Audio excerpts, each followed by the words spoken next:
All right, cheers and salutations, Americans learn. My name is Kit. Please be sure to like, comment, share, and subscribe, and hit that ring bell notification. That way, all of you beautiful, lovely people are made aware when we upload new content upon our YouTube channel.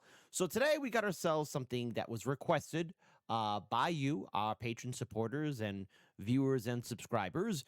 It has to deal with Warographics, which is, or Warographics? What will Sweden bring to NATO? A war graphics analysis. So, okay, this video came out a year ago. Okay, so 2023. Not my favorite year. Could have done with a whole better year than that. But anyways, folks, let's go ahead and check this out. Now, look, folks, we here at Americans Learn encourage all of you to please support the original content creators. It's the right thing to do. It's the one thing to do. And I expect all you hip cool cats to do that. So please do that right away, as soon as you can, as fast as you can, because, you know, it's the right thing to do. And I believe in all of you. So grab yourself a tasty snack and a tasty beverage, and let's enjoy this video in a 3, a 2, and an uno. Let's get our learn on. Oops. There is no green screen. It will be the moment when 200 years of defense policy are ripped up. A shift in Northern Europe so seismic it will almost have to be measured on the Richter scale. Since the end of the Napoleonic era, Sweden's maintained a policy of strict neutrality. In both World War I and World War II, Stockholm managed to keep itself apart from the bloodshed. Throughout the Cold War, the Swedes likewise remained independent of the Great Two Blocs, wearing their non-aligned status as a badge of honor. Last year, though, that neutral stance finally evaporated. Following Vladimir Putin's unprovoked invasion of Ukraine, Sweden's government applied alongside Finland to join NATO. At the time of recording, that application is still being held up by Hungary and Turkey, but most analysts believe Stockholm will eventually become NATO's 32nd member. And that raises a vital question. What will Sweden bring to the alliance? On paper, a country... I'm so sorry to our beautiful people in Sweden. In 3, 2, 1. Perhaps some fantastic deals at IKEA. Just so long as they tell us how to get out of the forever IKEA. If you know what SCP I'm referencing, I love you. I'm sorry, people of Sweden. I'm sorry. I just had to bring that up. But hey, I really like going to IKEA. You know, it's the older I get, the more fun I have looking at furniture. Words I thought I would never say. With 10.4 million peaceniks might not sound like a great addition. Yet while Sweden's standing army might be small, the military punches way above its weight. In domains as disparate as cyber, air, and naval capacity, Stockholm commands serious forces. Forces we're going to analyse in today's video.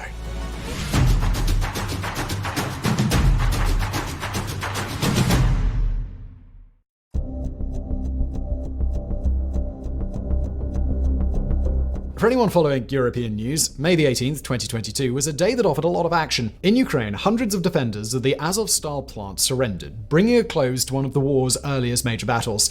Up in Kiev, the first Russian soldier to be tried for war crimes appeared before a local court.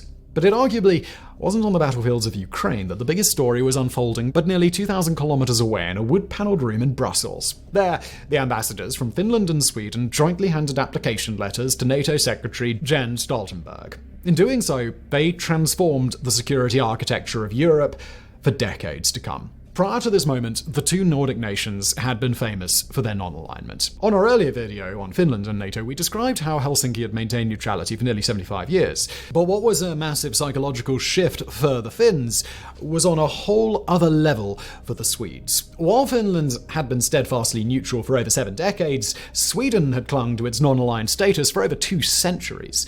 Beginning in the last years of the Napoleonic Wars, when Stockholm was forced to cede Finland to Russia after the Finnish War, that neutrality had survived some of the greatest conflagrations to sweep Europe. Even the continent-wide murder-suicide pact that was World War II managed to leave the Swedes relatively unscathed, and the Cold War was nothing if not a demonstration of how See, now, I was unfamiliar, and I didn't know that Sweden wasn't part of...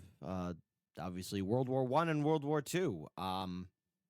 That's an incredible feat, and I didn't know that it was, that it started after the Napoleonic Wars, which, if you look upon itself, that's many years of a nation and a people being neutral. Non-aligned Sweden could happily prosper. The key question is, what changed? What about the present moment is so volatile that Stockholm feels more vulnerable than it ever did during the era of Blitzkrieg? And on the face of it, well, the answer seems pretty simple. Vladimir Putin's genocidal war in Ukraine has overturned decades of defense planning in Europe, sending non-NATO countries racing for the shelter of the nuclear umbrella. But that's only the surface-level answer, the catalyst for this shift rather than the underlying cause. Unlike Finland, Sweden shares no land border with Russia. It has no significant Russian-speaking population that Vladimir Putin might want to protect. More to the point, Stockholm went the entire Cold War without feeling the need for a nuclear umbrella, comfortable in its ability to defend itself. And it's here that we get to the deeper level answer for Sweden wanting to abandon its neutrality, the steady erosion of the nation's defense capacity. The key to Sweden's non-aligned status was a policy variously known as deterrence through strength or heavily armed neutrality. Similar to what Taiwan's military planners now call the porcupine strategy, the idea was to make Sweden such a nightmare to conquer that even the Soviet Union would judge the costs to be vastly outweighing the benefits. Like Finland, that meant maintaining a conscription model that provided a highly trained reserve force that could be activated at a moment's notice. In Sweden's case, that force totaled 850,000 men. Like Finland, it also meant investing in weaponry far beyond what a nation of its size might normally wield. Unlike with Finland, though, Sweden's heavily armed neutrality didn't survive the biggest geopolitical shift of the last 35 years, the end of the Cold War. While Helsinki continued to maintain a vast reserve army, Stockholm allowed it to wither in the soft glow of peace. The defense budget was slashed, the funds redirected. The Navy and Air Force shrank by around 70%, the Army by a staggering 90%. In no time at all, that 850,000 strong reserve force had dropped to a mere 10,000. By the 2010s, the military had seen such deep cuts that garrisons were being shuttered, even in regions vital to the nation's defense, like the island of Gotland. Conscription had been scrapped, military spending dropped to barely a single percentage point of GDP. All of this on the back of the idea that peace in Europe was here to stay. And of course, we all know what happened next. On February the 24th, 2022, Vladimir Putin unleashed his assault on Ukraine. As missiles pounded Kiev, it was like the lights had finally flicked back on at Europe's post-Cold War party. And Sweden was among those nations sheepishly caught with its trousers down. As director of studies at the Swedish Defense Research Agency, Robert Dalsio bluntly told the New York Times, "We had our dream, and now it's time to wake up." Given all that, you might now be under the impression that Stockholm is going to be a drag on the alliance, that the Swedes are running for NATO protection because their modern military consists of two guys called Bjorn driving an armored Volvo. But Hey, leave Bajorn alone, okay? And that armored Volvo is a sweet deal, okay? It's got some great music, and they ramp it up. We go on some beer runs. Hey, leave Bajorn alone. Hashtag apologize to Bjorn right now. But that impression couldn't be more wrong, because while Stockholm doubtless regrets its deep military cuts, that doesn't mean the Swedes have nothing to offer. What the Nordic Kingdom lacks in manpower, it more than makes up for with cutting-edge technology.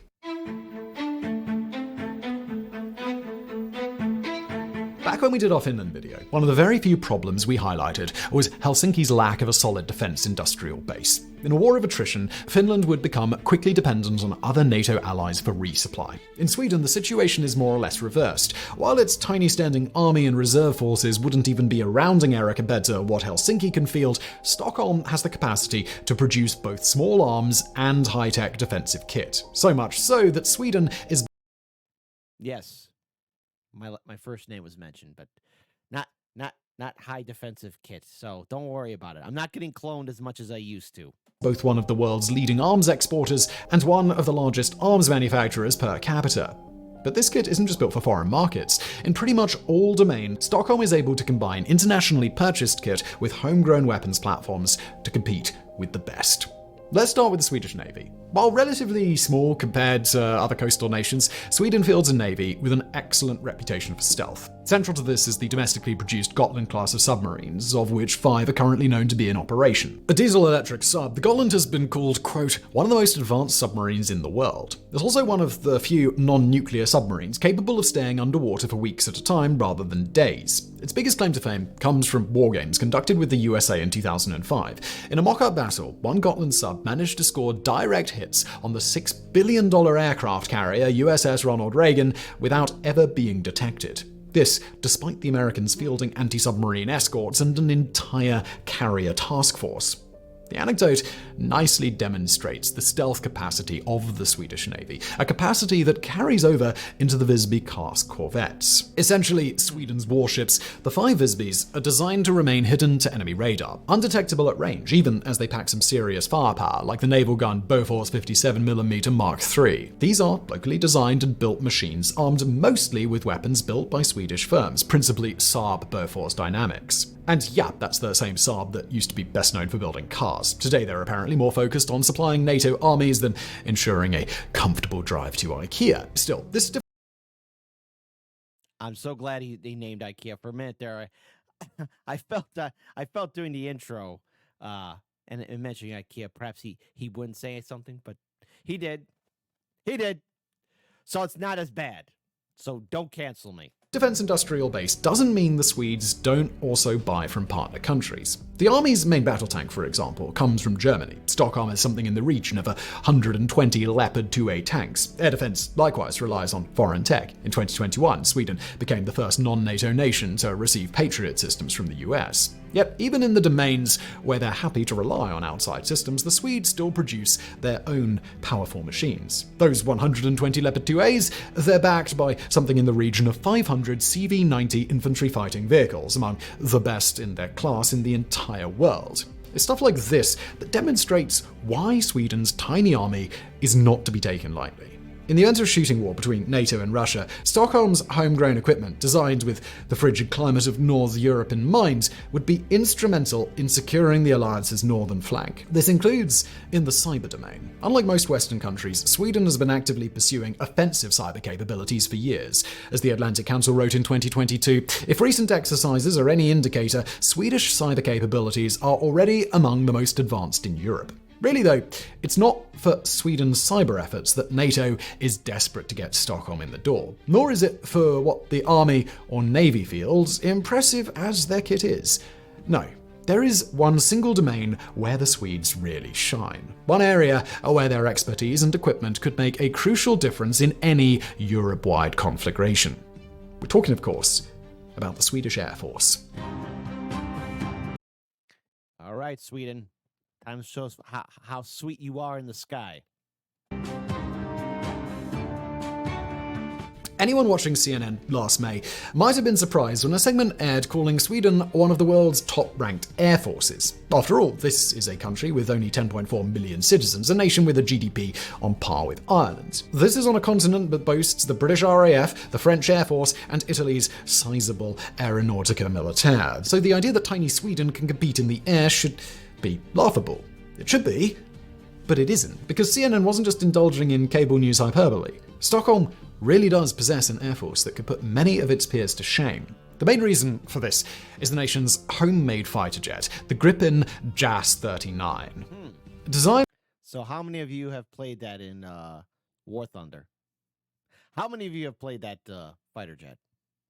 Come on, show of hands. When the Cold War was still ongoing, Gripens had to work to a very specific set of requirements. They had to be cheap, since Sweden couldn't pour the sort of resources into its combat craft that America or NATO could. They had to be easy to operate and reliable, less flashy than stuff like the F-16, but also requiring less maintenance. Finally, they had to be capable of short takeoffs and landings, since Swedish defense plans called for following dispersed operations doctrine in the event of war. In practical terms, that meant pilots had to be able to fly sorties from remote roads in the Swedish wilderness where an invading force would be hard-pressed to find and destroy them. The result was a machine that Aviacy Online describes as a small but competent fighter, a robust, cost-effective weapons platform capable of doing serious damage. those capabilities have only improved since the Cold War ended. Today, one-seat Gripen C varieties are equipped with MBDA Meteor long-range air-to-air missiles and a cutting-edge active electronically scanned array system. The most modern E-variety Gripens are even capable of supercruise flight, placing them in a rare group alongside craft like the F-22 Raptor, the Eurofighter Typhoon, or France's Dassault Rafale. In short, these are craft that compete at an international level, so much so that heavy-hitter nations like Brazil rely on them to protect air power. Oh.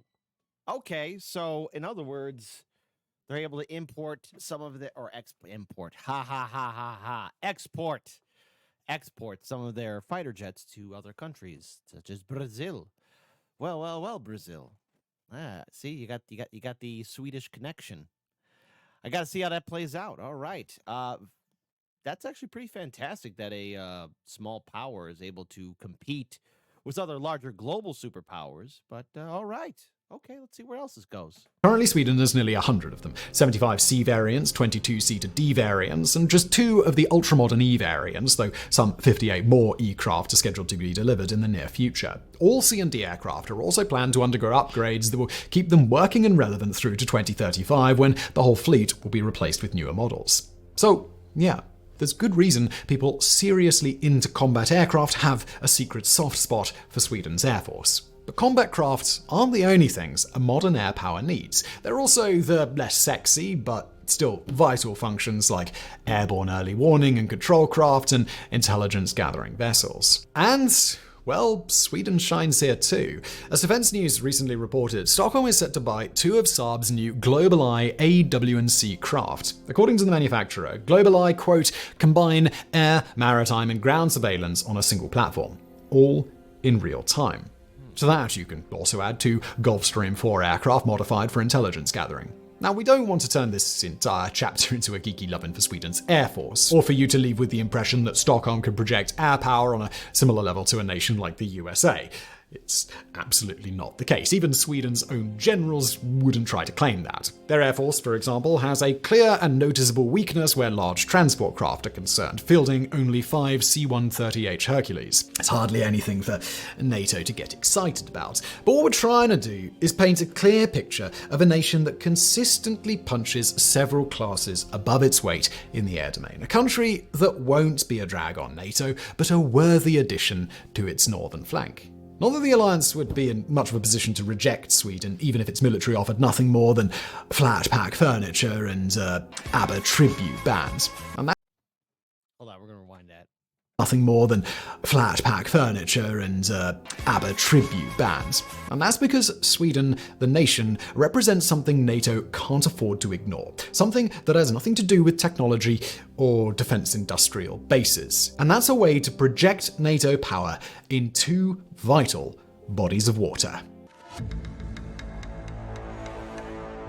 One of Vladimir Putin's stated reasons for unleashing his war on Ukraine was to halt the further expansion of NATO. As many have noted, his actions ironically had the exact opposite effect. When Finland joined the alliance on April 4th, 2023, it more than doubled the land border that Russia shares with NATO. But even that strategic blunder may pale compared to Sweden joining. Or if, or when, Stockholm is finally admitted to the alliance, it will transform the Baltic Sea from a region bordered by members and non-members alike into little more than a NATO lake. If you look at a map of the alliance from before the Ukraine war, you'll see an obvious weak point: the mere 65-kilometer strip of land connecting the Baltic states with the rest of the alliance. As we covered in our earlier video, Finland's accession eliminated that problem, creating a straightforward way to resupply Estonia, Latvia, and Lithuania via sea. Sweden's accession, though, will go one step further. Rather than eliminate the problem, it'll flip it around, creating a world in which the Baltic Sea suddenly becomes Moscow's obvious weak point. If you look at that map again, with Sweden and Finland both in NATO,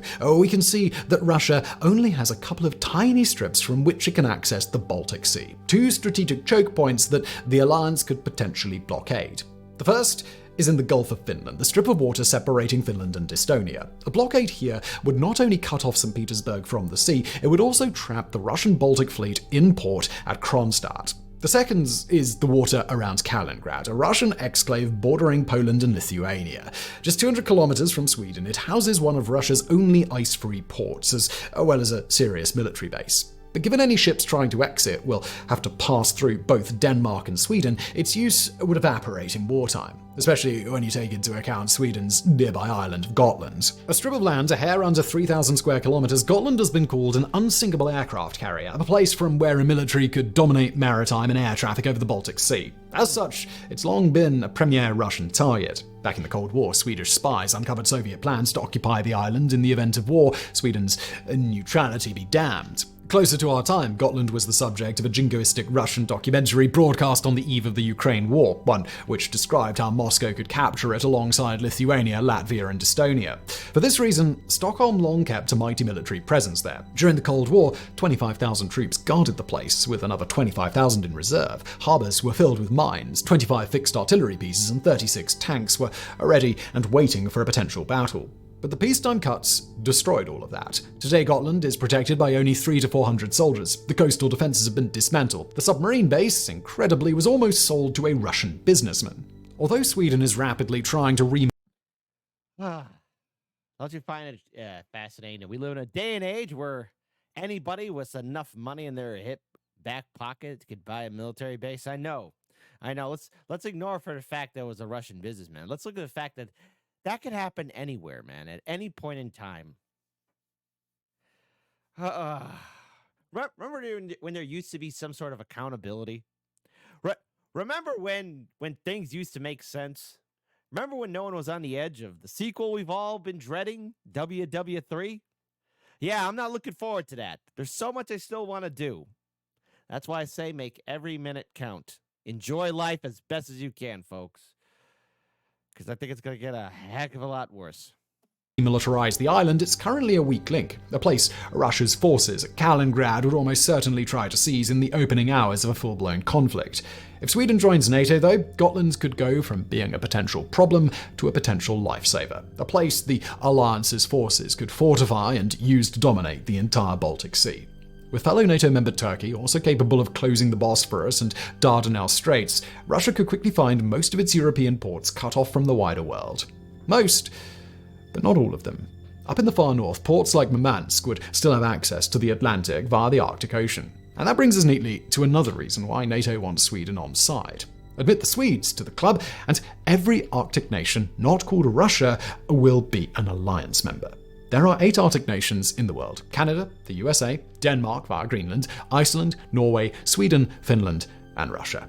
Of these, Russia controls the majority of the Arctic coastline, slightly over 50%. It has also invested heavily in military infrastructure in the region. As the planet warms and Arctic ice begins to recede, the region is only going to become more important to shipping. At the same time, energy and mineral resources are going to become available to exploit.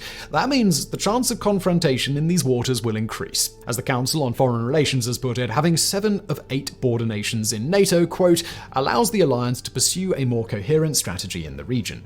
This is potentially vital for both European and American interests, not just because of Russia, but because of another nation that's expanding operations there. China has plans to create a so-called Polar Silk Road using the Northern Sea Route, massively increasing Beijing's influence and power in what's becoming a highly contested region.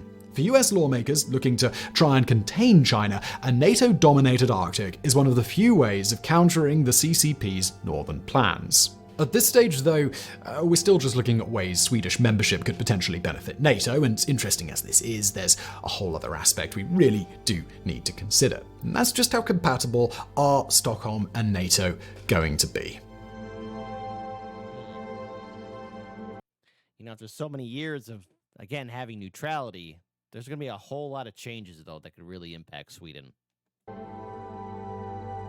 Although they cooperated closely as non-aligned countries, the ambivalence felt towards NATO in Stockholm and Helsinki was not identical. The Finns had living memories of Russian aggression in the form of the Winter War fought between their nation and the Soviet Union in World War II. So when Putin's Russia finally showed its true colours, Finland was almost immediately ready to throw its lot in with NATO. By March 2022, polling showed that over 60% of Finns wanted to be part of the alliance, a number that eventually rose to over 80%. In Sweden, though, things weren't quite so clear-cut.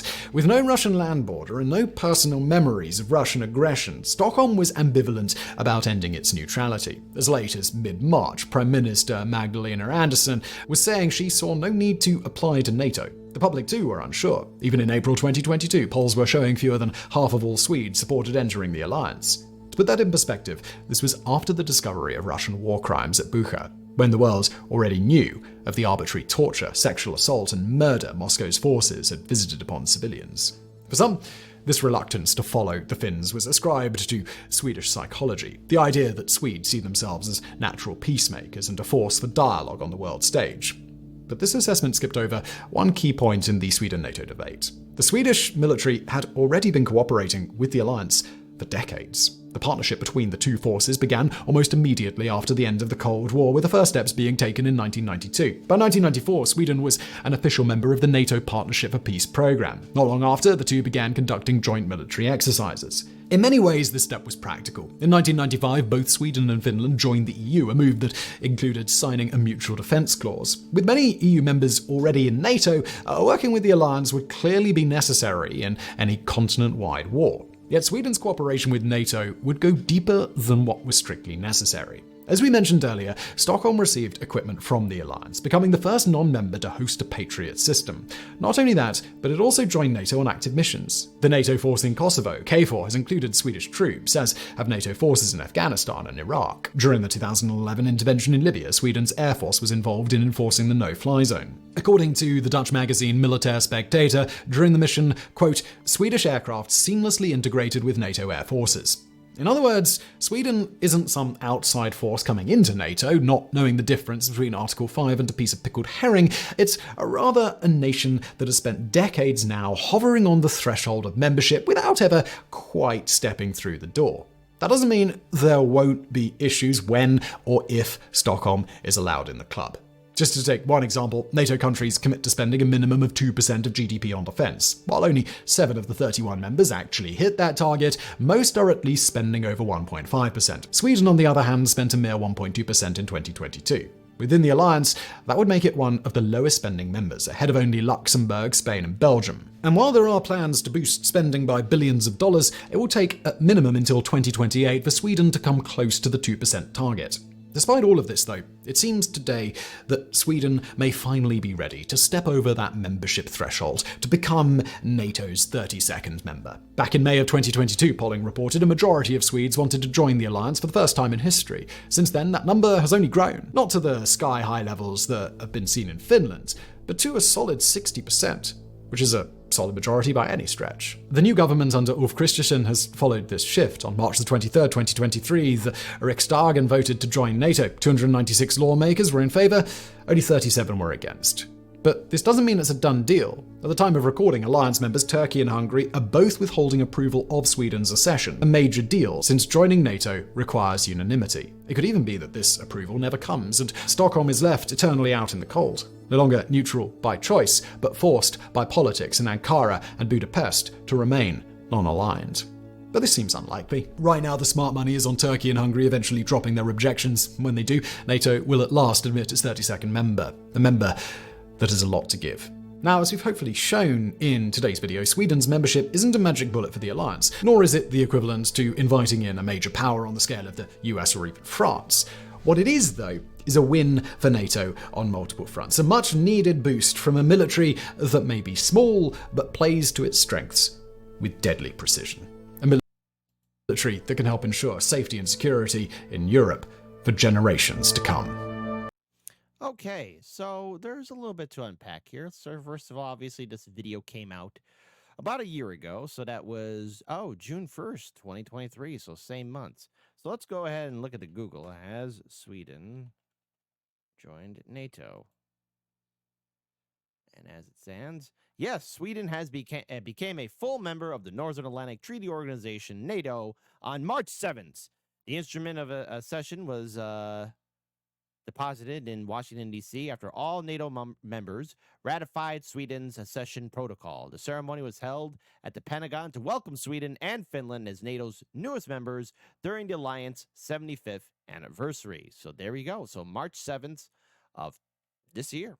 Okay, so it is official now. I guess Sweden has a lot to give, and this is a huge historic moment for NATO and the alliance. Obviously, since the Napoleonic Wars, my goodness, that's centuries of being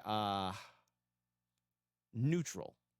So this non-alignment, peace, and neutrality, obviously because of this horrific conflict that's taking place in Ukraine. All right, and we have also seen in the news. I know I don't want to make things too political here, and I don't want to make it too depressing either. But there's been talks of further NATO movement as this conflict in Ukraine continues to intensify. My only real hope is that cooler heads do prevail, that we don't get the sequel we've all been dreading, because once that hammer is dropped, the nukes will probably be a flying. So make every minute count, folks. Perhaps, maybe there'll be peace. Maybe there'll be diplomatic talks. Maybe there'll one day be a ceasefire. I don't know. With all this talk of war, we only have this one planet. There's no restart button. Life isn't a simulation unless Elon Musk is correct, and this is all one big computer simulation. And somebody's been screwing with the whole entire server. But okay, Sweden, you're now a member of NATO as of this year, March 7th. So I guess to our Swedish audience, our sweet Swedish audience, how do you feel personally about being part of NATO now? What are your thoughts on this?